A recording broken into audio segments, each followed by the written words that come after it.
Hi friends, today I am going to review the book, Detox Your Desk, Declutter Your Life and Mind by Theo Theobald and Cary Cooper. Work equals anxiety. Work is a primary culprit behind society's general sense of anxiety. Most people struggle mightily to balance their work and the rest of their lives. You may be working longer hours while actually deriving less satisfaction from your efforts. Cell phones and laptops prevent you from leaving work when you walk out of the office. Your work actually follows you. When life was much harder, there was considerably less time to worry about our modern obsessions, the greatest of which seems to be ourselves. To make matters worse, job security is a thing of the past. Older workers who suddenly find themselves unemployed discover that age hurts their chances of finding new jobs. Insecurity soars and morale plummets because of the link between self-worth and making a living. Since the current environment is unlikely to change quickly, the key is finding a way to make your working life more manageable. Detox is the answer. Cleaning up physically, emotionally, and psychologically will make you healthier and happier. You can't begin the process, though, until you understand workplace dynamics and how they affect you. When reality sets in, the longer you work in a job, the more flaws you see in the organization and in the people around you. You begin to realize that your duties bear little resemblance to your job description. One of the core principles of detox is to bring order and method to what we do. You see that your ability to identify the tasks that matter and carry them out determines your value as an employee. High achievers separate themselves from the pack by consciously deciding to work harder, not longer, in areas of consequence. Uniquely talented employees take it one step further. They perform their jobs conscientiously and routinely venture outside their areas of expertise to help others. These employees bring real value to an organization. Despite all the brave talk in most companies about our need to embrace change, when it comes to us as individuals, we resist it like hell. Some uniquely talented employees also excel at time management. They understand how to prioritize tasks and never seem to complain about not having enough time to get things done. They work intelligently instead of frantically and rarely feel the urge to put in more than 40 hours a week. But they are the exception. Most employees procrastinate, find it hard to focus, fail to complete assignments, and do not protest against company policies and practices that compromise their efficiency. The consequence is that they rarely feel a sense of accomplishment at the end of the day. Conventional job descriptions don't work, don't matter, and don't count. They're not representative of what we do. The following factors determine how employees use their work hours. 1. Personality. People raised with a strong work ethic typically operate under the assumption that if you're spending extra time in the office, you're working extra hard. 2. Insecurity. Buyouts, layoffs, and consolidations fuel concerns about employment. 2. Also, people feel guilty about leaving the office at 5 p.m. if others are staying late. 3. Survival. You have to make it appear that you are busy the entire day or the boss may question the importance of your position. 4. Culture. You take your cues from other employees, frequently without asking why. 4. If the company culture encourages 50-hour work weeks, you'll probably fall right into line. 5. Self-worth. Your job and how well you do it defines your sense of worthiness. It's all in your hands. Many problems result when your work and life balance is out of whack. Your personal and professional relationships may suffer and you may be generally unhappy with life. People often are their own worst enemies. They blame their co-workers, bosses, and circumstances, but fail to take an honest introspective look at their own shortcomings. No matter what anyone says, we're defined not by who we are, but what we own. Many employees don't achieve success because their families raised them with the notion that it was out of their reach. Poor self-esteem prevents them from recognizing their talents and skills and acknowledging their accomplishments. In fact, people commonly sabotage themselves because they feel unworthy. They feel that they aren't entitled to have a sense of pride, even if they do good work, complete an assignment, or finish their tasks on time. Detoxing your desk is about small, daily changes over a 10-day period, followed by ongoing farming as a method for sustaining your progress. Professional success is virtually impossible to achieve without making fundamental personal changes. You have to modify your work habit and speak up when corporate inefficiency is undermining your performance or the company's. But many individuals are content to exist in the safe middle ground of mediocrity. They don't want to call attention to themselves. Nor do they believe for a minute that their company truly welcomes suggestions or sincerely encourages risk-taking. Employees believe that they will be penalized if they make mistakes, and too many mistakes will lead to a pink slip. On the other hand, great accomplishments are rarely possible without taking well-thought-out risks.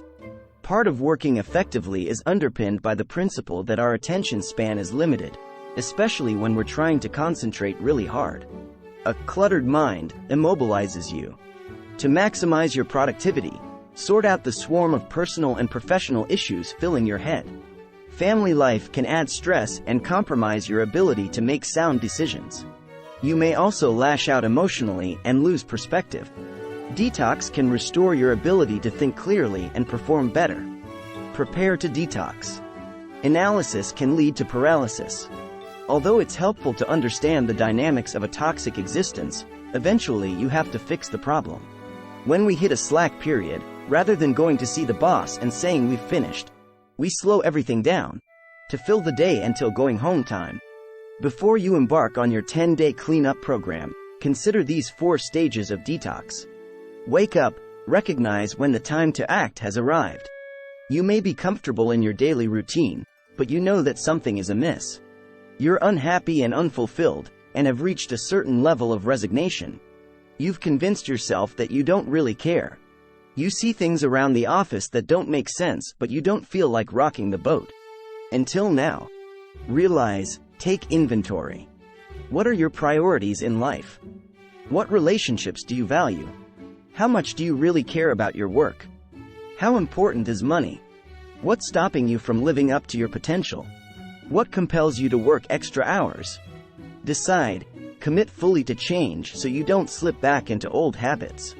If one of your priorities is devoting more time to your family, then you have to stay the course. Go, detox now. You can always find reasons to procrastinate. Don't let that happen. Get going. This minute. Swinging into action. You'll need the right fuel and plenty of energy to detox your desk and your life. Avoid excess caffeine and sugar that can play havoc with your mood. Drink lots of water and get some fresh air. A 15-minute walk at lunchtime can do wonders for your disposition. Having a place for everything is as much of a help at home as in the office, so make conscious decisions about where things should live. Draw up a list of the things you need to accomplish for the day. Place a number to the right of each item, indicating the minutes you are allotting to each task. You can spend as little as 10 minutes on an easy task and no more than 60 minutes on a challenging one. Now place a number in front of each task, signifying its priority. Tackle your most important or difficult assignments in the morning when your energy level is at its peak. If 10 a.m. to 11 a.m. is your most productive hour, for instance, close the door, turn off the phone and focus on a high-priority item. You can take back this control. Try not to fret about the other tasks on your to-do list. You may not get to some things, such as filing or tidying up, but they won't affect your core functions and responsibilities. Focus on what you are doing and avoid mindlessness. That's really neat. Cleaning up your workspace doesn't mean arranging your paper clips in descending order of size. Compulsiveness and efficiency are 2 different things. Your desk should be functional. Every minute you spend searching through a pile of papers for an important document is wasted time. People have a tendency to use every inch of their desk space, cubicle or office. One of the most effective organizational tools is to pretend that your workspace is half the size. Make sure you have enough storage space, cabinets, drawers and so on, and use your file space more wisely. By completing the program, you have proved to yourself that you're able to exercise greater levels of self-discipline, work in a more efficient way and stop allowing others to set your agenda.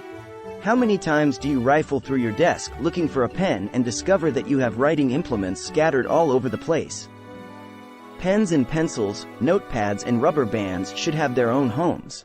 Neatness is an ongoing process. If you see a stray paperclip, put it in its proper place right away. Don't wait until you have a big pile. Sometimes a major project will cause an apparent tornado to descend upon your desk. That's okay. After you're finished, set aside some time and put things back in order. Enacting detox.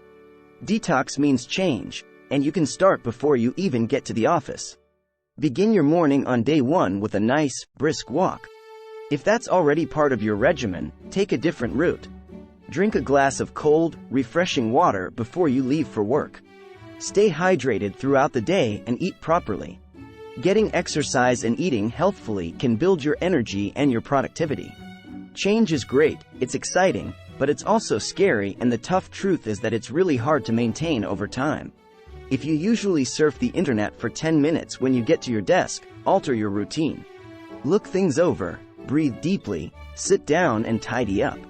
Clear off your desk. Make piles on the floor or find a temporary storage area. Throw things away and file papers in their proper place. Bring a sense of order to your workplace. Before you leave for the day, take note of what is different and how you feel. Write your impressions in a journal each day during your 2-week detox period. Deciding how to prioritize assignments is one of your biggest challenges. Your idea of an urgent matter may not be the same as your co-worker's idea. That can lead to conflict, but try not to be swayed by pressure. Tackle tasks according to what you think is important, or what you know is a priority for your company. Procrastination is one of your biggest enemies. Almost everyone is guilty of putting off unpleasant assignments as long as possible. Unfortunately, the work won't disappear just because you neglect it. Consider attacking your most challenging tasks first thing in the morning when your energy is at a peak. If you're a salesman who hates cold calling, sit down, pick up the phone and just do it for an hour. If the hardest part of your job is facing your paperwork, do that first. Complete your expense reports right away. Don't forget to clean up at the end of every day. Put things back where they belong so that you can start off right the next morning. Reach out. By the end of the first week of detox, you should notice a big difference in the way your work area looks and how you are performing. Now is the time to expand your horizons. Think about how you can help someone else do a better job. Or, just throw out the dirty paper cups on the counter in the lunchroom. Simple acts connect you with the world outside of your cubicle. As part of the larger picture, consider reaching out to the needy in your community. Give a senior citizen a lift or volunteer at a soup kitchen. The purpose of detox is to improve your life overall. Take time to consider the changes you have made. Your desk is tidier, and so is your life.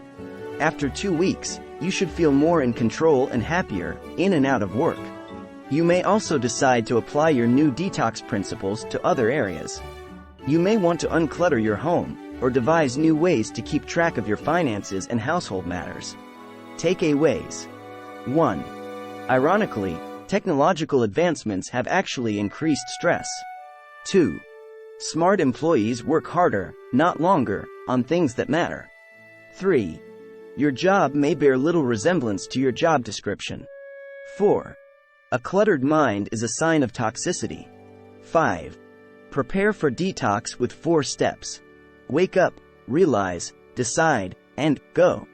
6. When it comes to your desk, neatness and cleanliness do count. 7. Effective employees prioritize their work assignments. 8. Celebrate your successes and don't obsess about the remaining items on your to-do list. 9. Tackle difficult tasks when your energy level is highest. 9. Procrastination only makes things worse. 10. Put things back in order at the end of the day so you start fresh in the morning. 11. If you enjoy our content and would like to stay updated with our latest videos, please like, share and consider subscribing to our YouTube channel. 11. Your support means a lot to us. 12. Thank you so much for watching.